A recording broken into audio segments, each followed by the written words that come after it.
चलिए अब ये समझ लेते हैं कि एफआईज के आंकड़े किस तरह के हैं और उसके बाद निफ्टी बैंक का भी हम डिम्पी के जरिए एनालिसिस करके अपने दर्शकों को देंगे। कैश मार्केट में 2 जनवरी को देखिए 1500 करोड़ रुपए के आसपास की बाइंग आई थी 12 सत्र की लगातार बिकवाली के बाद, लेकिन 3 जनवरी को वही ढाक के 3 पात फिर से 4227 करोड़ रुपए की बिकवाली आ गई। तो कुछ बाजार के लिए नेगेटिव ट्रिगर्स भी हैं। Q3 के देखिए अपडेट्स आने शुरू हो गए हैं। जितनी थोड़े से वीक अपडेट्स की ही आशंका थी उतने नहीं आ रहे, थोड़े से बेहतर जरूर हैं, लेकिन आज एचडीएफसी बैंक की चाल किस तरह की रहती है उससे चीजें काफी हद तक साफ होंगी आगे के लिए। फिलहाल एफआईज की बातचीत कर लेते हैं। डिम्पी, लॉन्ग होल्डिंग किस तरह की है और फिर से एक बिकवाली का बहुत ज्यादा तो नहीं बट 4000 करोड़ रुपए का ठीक ठाक कैश में बिकवाली का आंकड़ा है, इसको आप कैसे देख रहे हैं? हाँ, 4,000 करोड़ रुपए का कैश में बिकवाली का भी आंकड़ा आया और प्लस इंडेक्स ऑप्शंस में भी करीब 3,000 करोड़ रुपए का बिकवाली का आंकड़ा आया है। कुल मिला के कहने का मेरे मतलब है कि कुछ ज़्यादा वैसी चिंता की कोई बात नहीं है, क्योंकि ऑलरेडी आप 17% पे चल रहे हो। देखो, नेट में पता किया जाता है कि आप क्या चल रहे हो। आप अगर आप बहुत ज़्यादा ख़राब होते तो शायद फिर ये नंबर्स वो बहुत ज़्यादा प्रॉब्लम लेके आते, लेकिन आप ऑलरेडी बॉटम पे खड़े हो। आप तो बॉटम पे खड़े हो तो ये नंबर्स अगर नेगेटिव है भी तो कोई ज़्यादा चिंता करने की बात नहीं है। एक और चीज़, नंबर का क्वांटम छोटा है। अगर आप इंडेक्स ऑप्शंस का नंबर देखें खासकर तो 3,000 करोड़ का, इससे पहले 10 टाइम्स 20 टाइम्स तक के नंबर्स भी आपने देखे हैं। 50,000, 60,000, 40,000 करोड़ के नंबर्स भी हैं। तो पार्टिसिपेशन कम था, ये साफ साफ समझ में आ रहा है। और पार्टिसिपेशन, क्योंकि एफआईज अभी थोड़ा छुट्टी पे ही चल रहे थे, लेकिन आज से मैं मान लूँगा कि एफआईज की वगैरह की सबकी छुट्टी खत्म और अपने नए तरीके से काम का शुरू होगा।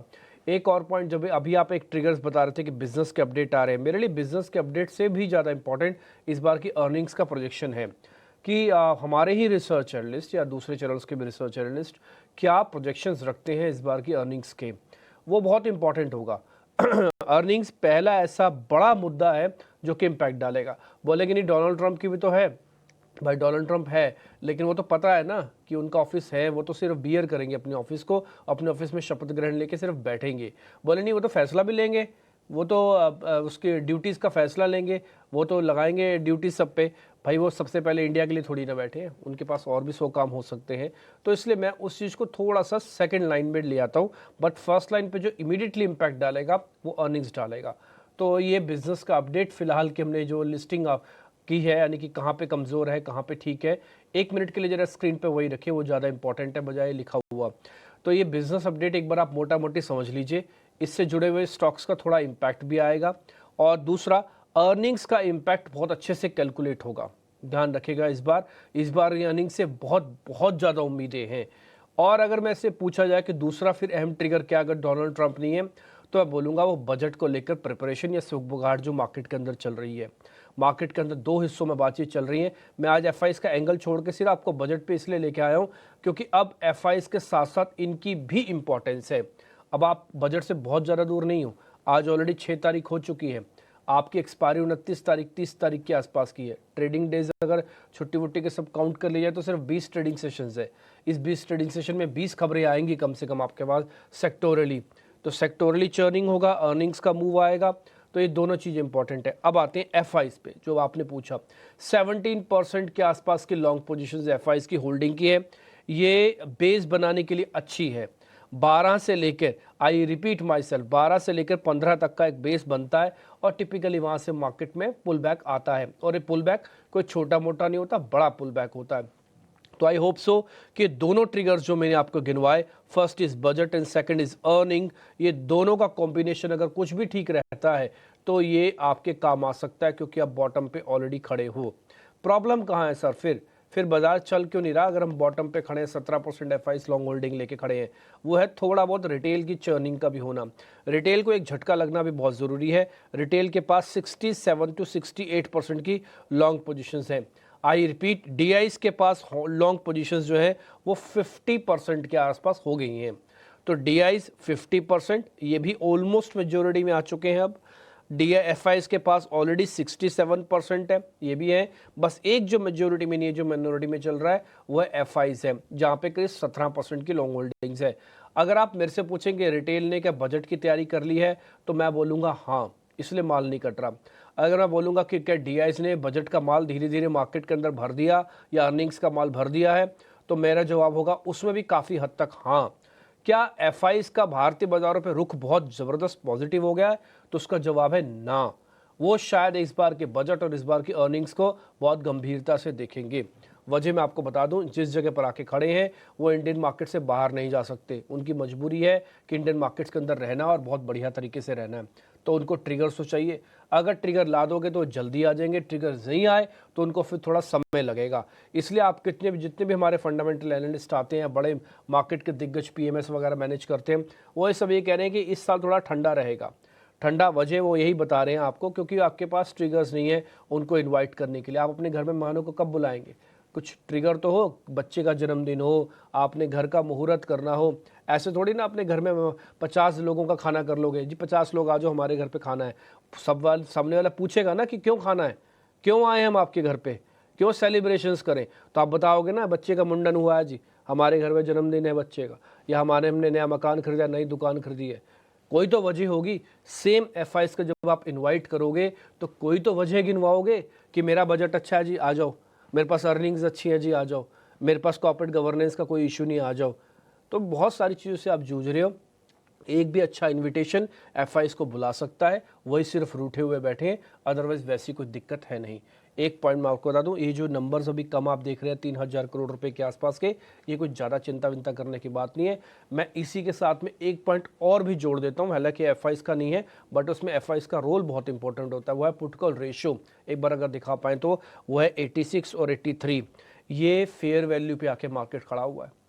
तो फिर ये सब चीज़ों का फिर लबोलबाब क्या हुआ सर? सारे पॉइंट सुन लिए, एफआई सुन लिया, पीसीआर सुन लिया, इनविटेशन वाली लैंग्वेज सुन ली, सब कुछ सुन लिया, फिर लबोलबाब क्या है? लास्ट लाइन में बताओ। लास्ट लाइन का मतलब है एक्युमुलेशन, इकट्ठा करो, धीरे धीरे धीरे करके माल को इकट्ठा करो। हमने आपको 23,800 पे करवाया था तो 24,200 तक गए, वापस आप 24,000 पे आए हो। धीरे धीरे फिर से इकट्ठा करो, 23,800 का स्टॉप लॉस लगा के धीरे धीरे माल को इकट्ठा करो। मैं ये नहीं कह रहा कि एक ही दिन में भर लो, मैं कभी नहीं बोलूँगा। मैं ये बोलूँगा कि धीरे धीरे करके माल को इकट्ठा करो, और जहाँ आपको लगे कि मेरे पैसे बन गए हैं वहाँ पे धीरे धीरे करके बाहर भी जाओ। फिर मेरे या किसी और के सुनने की वेट मत करो, फिर अपना विवेक का इस्तेमाल करो और आगे निकलो। तो ये एफआईएसडीआईएस की पोजीशनिंग भी हमने समझी और पुट कॉल रेशियो भी एक बार डिम्पी ने हाईलाइट किया। पर डिम्पी, एक बार निफ्टी 50 पे क्या रणनीति होनी चाहिए ये समझेंगे आपसे, क्योंकि काफ़ी उथल पुथल तो ज़रूर देखने को मिली पिछले हफ्ते, पर कहीं ना कहीं 24,000 के लेवल को हम डिफेंड करते हुए नजर आए। कितना अहम सपोर्ट लेवल है ये, और यहाँ से क्या होनी चाहिए आगे की चाल? देखिए 24,000 एक पड़ाव है, 24 के बाद फिर 23,800 दूसरा पड़ाव है। 23,800 की इंपॉर्टेंस 24,000 से थोड़ी ज़्यादा है। वजह आपको पता ही है, वो 200 दिनों की एवरेज है, तो ये बीच का रास्ता है 24,000। बट हाँ, फिर भी 24,000 पे रोक देते हो, ये पहला कन्विक्शन का साइन है, ये पहला पॉइंट होता है। आज आपको गिफ्ट निफ्टी 50 पॉइंट दिख रहा है, हालांकि मेरा ऐसा मानना है कि गिफ्ट निफ्टी जितना भी आपको दिख रहा है उस हिसाब से नहीं खोलेगा। मेरे हिसाब से थोड़ा कम खुलना चाहिए गैप, उसके बाद थोड़ा खींचना चाहिए मार्केट को। बट ठीक है, फिर भी मेरे लिए कोई ज़्यादा बड़ी प्रॉब्लम है नहीं, क्योंकि ये 100-200 पॉइंट का ही रोल है इसके अंदर। 23,800 की इंपॉर्टेंस है। पहले मैं आज लेवल्स पे आ जाता हूँ। 23,800 आपके लिए बहुत इंपॉर्टेंट है, ये आपके लिए पहला सपोर्ट है। 23,500, 23,300, ये दो सपोर्ट में आपको गिनवा रहा हूँ।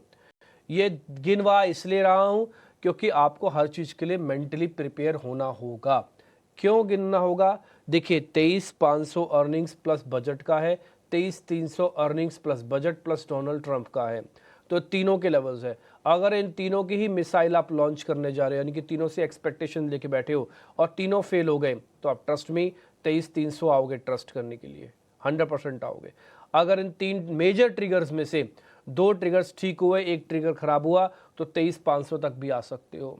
और अगर इन तीनों ट्रिगर्स में से तीनों ही ट्रिगर्स ठीक रहे, बहुत ज़्यादा एक्साइटमेंट तो नहीं हुआ बट ट्रिगर्स ठीक रहे, तो तब आप 23,800 को ब्रेक नहीं करोगे।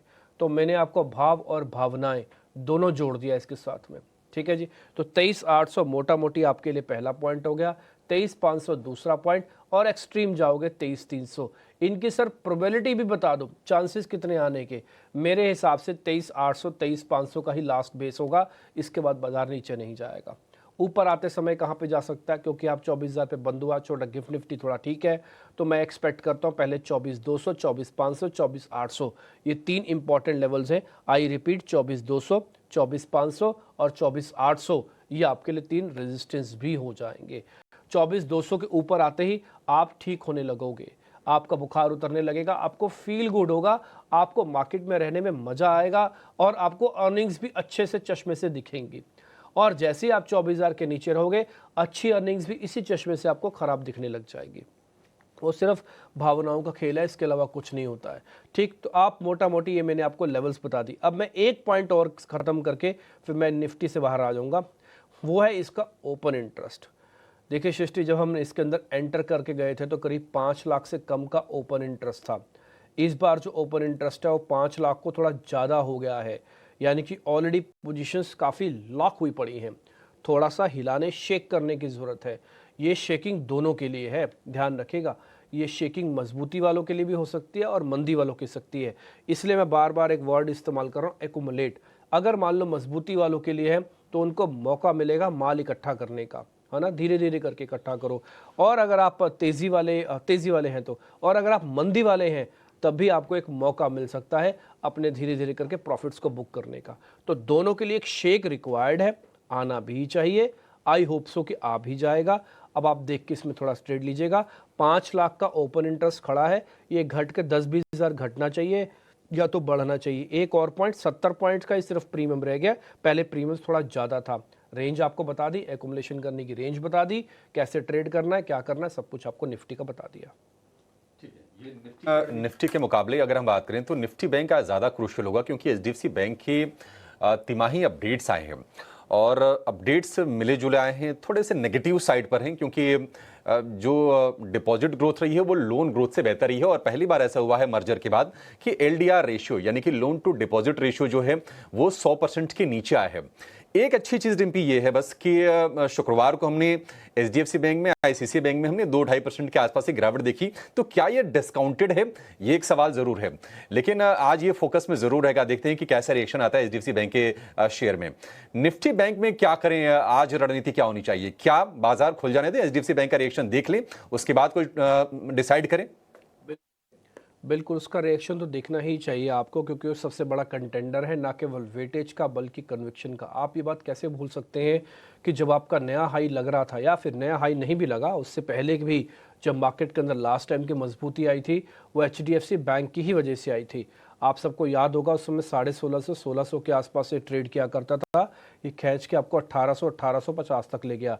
इसके 200 पॉइंट चलने से आपके 200 दिनों की एवरेज बच गई। इसके 200 पॉइंट चलने से आप कम से कम 500 से 800 पॉइंट ऊपर आ गए थे, और मैं बोलूँगा बैंक निफ्टी को तो 2000 पॉइंट ऊपर आना पड़ा।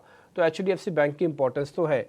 रही बात, आप ये कह रहे हैं कि नंबर्स में क्या इसका अपडेट डिस्काउंटेड है, तो मैं बोलूँगा काफ़ी हद तक डिस्काउंटेड है, काफ़ी हद तक। वजह इसलिए नहीं है कि इसका बिजनेस अपडेट आया, वजह इसलिए है क्योंकि ये ऑलरेडी इसको प्राइज इन कर रहा है। और जिस डिपॉजिट और जिस लोन ग्रोथ की आप बात बोल रहे हैं, ये कासा डिपॉजिट्स की प्रॉब्लम ना केवल बड़े बैंकों के साथ है, छोटे बैंकों के साथ भी चल रही है। तो एक कासा डिपॉजिट्स की प्रॉब्लम्स है, ये तो है ही। दूसरी बात, मेरे को लगता नहीं कि एज सच इतने बड़े साइज़ के बैंक के अंदर कोई लोन ग्रोथ एकदम से स्लो डाउन हो जाएगी और कोई सरप्राइजिंग फैक्टर आएगा। अगर आएगा भी या होगा भी या आने वाला भी होगा, वो एक क्वार्टर में नहीं आएगा, एक बिजनेस अपडेट में नहीं आएगा। उसके लिए कम से कम आपको 2 से 3 बिजनेस अपडेट देखने होंगे, क्योंकि जाइंट है ना, बड़ा है। ये कैसे आपको एक बिजनेस अपडेट में बता देगा कि हम स्लो डाउन की तरफ बढ़ रहे हैं या हमारी ये मेजर प्रॉब्लम है? अनटिल एंड अनलेस, जब तक कोई मेजर एडजस्टमेंट इनके अकाउंट्स में ना हुई हो, वो मेरे को दिखी नहीं। मैंने भी रात को चेक किया एचडीएफसी बैंक के सारे अपडेट वगैरह सब, मैंने भी समझा, फिर सुबह भी थोड़ा और ब्रशअप किया इसको, बट मेरे को ऐसा कोई प्रॉब्लम दिखी नहीं। अब आती है एचडीएफसी जनित निफ्टी बैंक पे क्या करना चाहिए। एचडीएफसी बैंक को अगर आप निफ्टी बैंक में जोड़ देंगे तो वैसी कोई दिक्कत है नहीं। दूसरा पॉइंट, 50,500 इसका 200 दिनों का एवरेज है, वो टेस्ट नहीं हुआ था, 1-2 बार हुआ बट वहाँ से आ गया। तो मेरा ऐसा मानना है कि 50,500 इस एचडीएफसी बैंक के नंबर्स को डिस्काउंट करने के लिए क्वाइट एनफ है, बहुत ज़्यादा है। आप 300 से 400 पॉइंट बैंक निफ्टी के अंदर में एडजस्ट कर जाएंगे, और मेरे को लगता भी नहीं है कि इतना गिरावट आएगी भी। मेरा ऐसा मानना है कि कोई मेजर प्रॉब्लम भी नहीं आएगी। हो सकता है एचडीएफसी बैंक ऊपर ही आ जाए और कोई बड़ी बात नहीं है कि निफ्टी बैंक को भी और ड्रैग करके ले आए, कोई बड़ी बात नहीं है। हाँ, तो मैं आज HDFC से ना डरा हूँ, ना घबराया हूँ, ना ही मैं निफ्टी बैंक से डरा के घबराया हूँ। मेरे पास पुट कॉल रेशियो 0.83 की है। दूसरा पॉइंट, मेरे को ऐसा लगता है कि अगर FIs की होल्डिंग कम है, दो मेजर कंटेंडर है, first is IT and second is bank. Bank के अंदर निजी बैंकों की परफॉर्मेंस काफ़ी अच्छी आ सकती है इस बार के क्वार्टरली नंबर्स के अंदर। तो मैं बिजनेस की अपडेट की वैल्यू छोटा करके आने वाले नंबर्स की वैल्यू को थोड़ा अपडेट कर देता हूँ, बड़ा कर देता हूँ, और मेरे हिसाब से बैंक निफ्टी उसके अंदर फिट बैठेगा। दूसरा पॉइंट, करना क्या है सर? एक्यूमुलेट करना है, धीरे धीरे इकट्ठा करना है। अगर मैं आपकी जगह होता तो क्या करता? तो मैं अगर आपकी जगह होता तो 10 में से 2 लॉट जरूर लेता और इसको 50-500 के जस्ट नीचे के स्टॉप लॉस लगा के छोड़ देता। और अगर मेरे 50-500 के आसपास और मिलता तो मैं 2 की जगह 4 लॉट लेता 10 में से, और मैं 50-500 के जस्ट नीचे का स्टॉप लॉस लगाता। इसलिए मैं आपके सामने जो स्टॉप लॉस रखना चाहूँगा वो 50-500 का पहला और 50-300 का दूसरा स्टॉप लॉस रखना चाहूँगा। टारगेट के लिए पहला 51,200, फिर 51,500 तक की रेंज है। अगर ये पार हो जाएगा तो मेरे लिए इंपॉर्टेंट हो जाएगा। नियर बाय का स्टॉप लॉस रखना है तो आप 50-800 का भी रख सकते हैं, हमने आपकी स्क्रीन पर वो भी छापा है। ठीक, तो मेरे लिए एज सच कोई प्रॉब्लम नहीं है। मैं आज बाजार को फिर से एक कंसोलिडेशन रेंज का समझता हूँ। मेरे लिए स्लाइटली ये एक्युमुलेशन करने का समय है। मैं बहुत एग्रेसिव नहीं हूँ, बहुत डिफेंसिव भी नहीं हूँ, बट हाँ, एक्युमुलेशन के मौके नहीं छोड़ूंगा, ये बात भी मैं आपके सामने बोल रहा हूँ। और मेरे को ऐसा लगता है अगर सब कुछ चंगा सी टाइप रहा ना तो फिर आप बजट से पहले एक ठीक ठाक रैली, जो मैं बैंक निफ्टी के नंबर्स में बता देता हूँ, अभी 51,000 है, रफ पकड़ लें, तो मेरे हिसाब से 2000 पॉइंट की बैंक निफ्टी की रैली और कम से कम 700 से 800 पॉइंट की निफ्टी की रैली अभी ड्यू है। वो अगर सब कुछ चंगा सी टाइप रहा, कोई ब्लंडर वगैरह नहीं होता, तो आ जाएगी, आराम से आनी चाहिए। ये डाटा प्रोजेक्ट कर रहा है। आगे खैर बढ़ जाते हैं। अब मेरे साथ मेहमान धीरे धीरे जुड़ रहे हैं। मैंने निफ्टी बैंक निफ्टी के बारे में मोटा मोटी आपके सामने सारे पॉइंट्स रख दिए हैं। देवांग शाह मेरे को स्क्रीन पे दिख रहे हैं। देवांग भाई नमस्ते, शुक्रिया समय देने के लिए। एक बार आपका टेक निफ्टी बैंक निफ्टी पर, फिर शेयर्स के बारे में करेंगे चर्चा। Good morning sir. Morning Dimpi ji. बात करें निफ्टी की तो ओवरऑल अभी ओवरऑल अंडरटोन पॉजिटिव है। डेफिनेटली हमने एक प्रीवियस सेशन में थोड़ा करेक्शन देखा था, बट आई थिंक सपोर्ट से जिस तरह से हमने अपसाइड देखा था, तो आई थिंक यहाँ से अभी भी और अपसाइड देखने मिल सकता है। 24,200 एक रेजिस्टेंस है नियर बाय, अगर ये भी लेवल क्रॉस करता है तो और अपसाइड देखने मिल सकता है। सपोर्ट की जहां तक बात करें 23,850 निफ्टी के लिए सपोर्ट है। जहां तक बैंक निफ्टी की बात करें, बैंक निफ्टी का जो सपोर्ट है अराउंड 50,500 एंड फिर रेजिस्टेंस 51,500 है, तो हमें लगता है कि बैंक निफ्टी रेंज के बीच में हमें देखने मिल सकता है।